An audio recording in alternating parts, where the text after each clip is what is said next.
Hello everyone, I am Nikita Sohane, Assistant Professor, Modern Institute of Pharmaceutical Sciences, Indore. The topic for today's video lecture is added substance or excipients used in parenteral preparations. Parenteral preparations. The term is derived from a Greek word that means para, outside, and entron, intestine. Parenteral drugs are administered directly into the veins, muscles, or under the skin, or more specialized tissues such as spinal cord. These are the preparations which are present in liquid or reconstitution form. Various advantages of parenteral formulations are it is used for the patients who cannot take drugs orally. It gives rapid onset of action. It is useful for emergency situations. It provides sustained drug delivery like implants and depot system. It avoids the first pass metabolism, so the bioavailability is considered as 100%. Some disadvantages of parenteral formulations are pain or injections, difficult to reverse the administered drug effect. Once the drug is administered, then its effect cannot be reversed. Next, trained person is required. Self administration is not possible. It is more expensive and costly to produce. Now the additive or excipients. Added substance or additive are generally employed in parenteral preparation to enhance its physical and chemical stability, that is shelf life or aesthetic appearance. That means additives are used in formulation for preparing its original drug content throughout the shelf life of the product. Criteria of added substance are it must be non-toxic in quantity administered to patient. That means the quantity in which we added in the formulation is non-toxic. Next one, it should not interfere with therapeutic efficacy nor with the assay of active therapeutic compound. That means the various excipients should not interfere with the drug's therapeutic efficiency or its pharmacological action. It retains the drug in its original form throughout the shelf life. Next one is it must be prevented from adversely affecting the product. That means our product is prevented from adverse effect. Types of parenteral additives: antimicrobials, antioxidant, buffers, bulking agent, chelating agents, protectants, solubilizing agents, surfactant, tonicity adjusting agents, antifungal agents, hydrolysis inhibitor, anti-foaming agents. These all are excipients which are used in parenteral formulation, depend upon the desired formulation. First one, antimicrobial agent.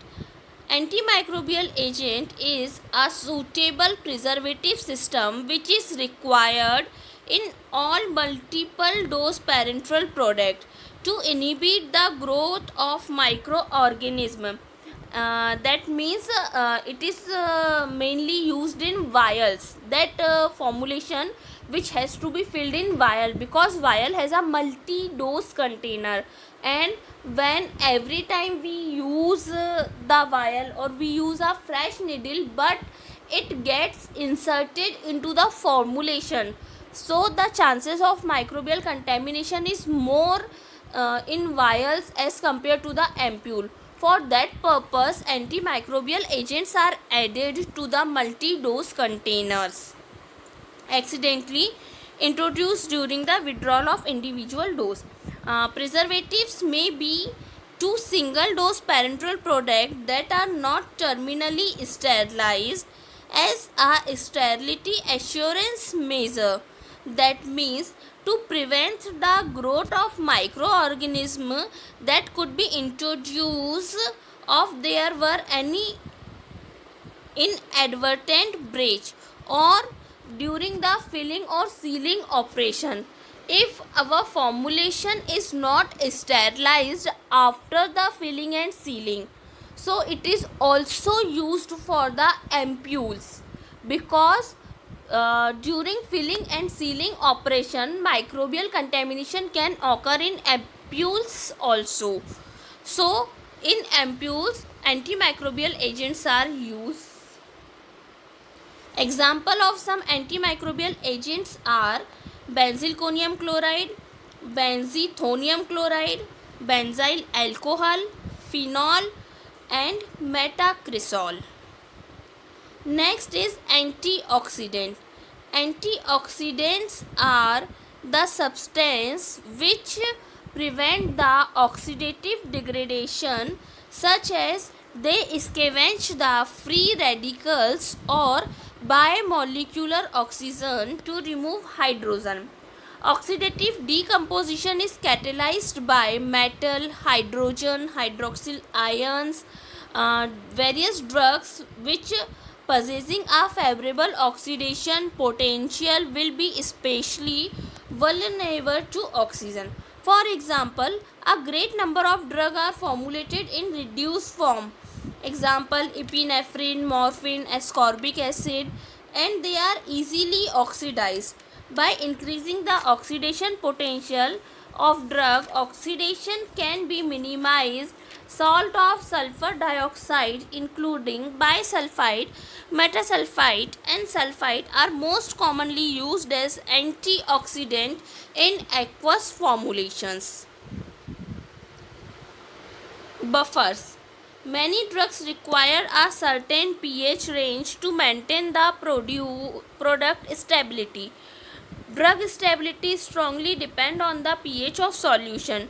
Change in pH may occur during the storage by following ways: by dissolving the gas constituent in the product, by releasing of constituent from rubber closure or plastic component in contact with the product, by dissolving of gas and vapors from air space in container, reaction with the product.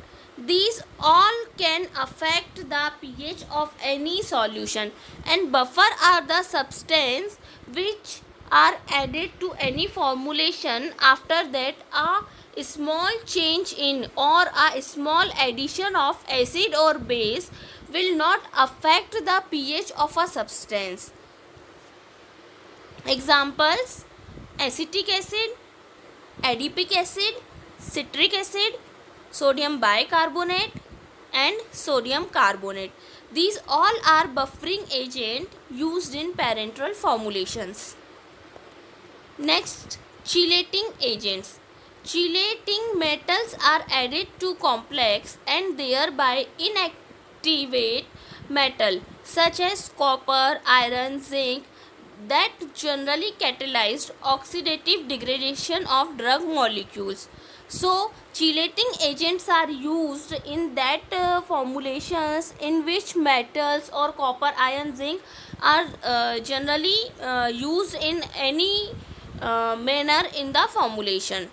So source of metal combination include raw material, impurities, solvent such as water, rubber stopper, container and equipment employed in the manufacturing process. So that chelating agents are used in the formulation for preventing the oxidative degradation of drug molecules.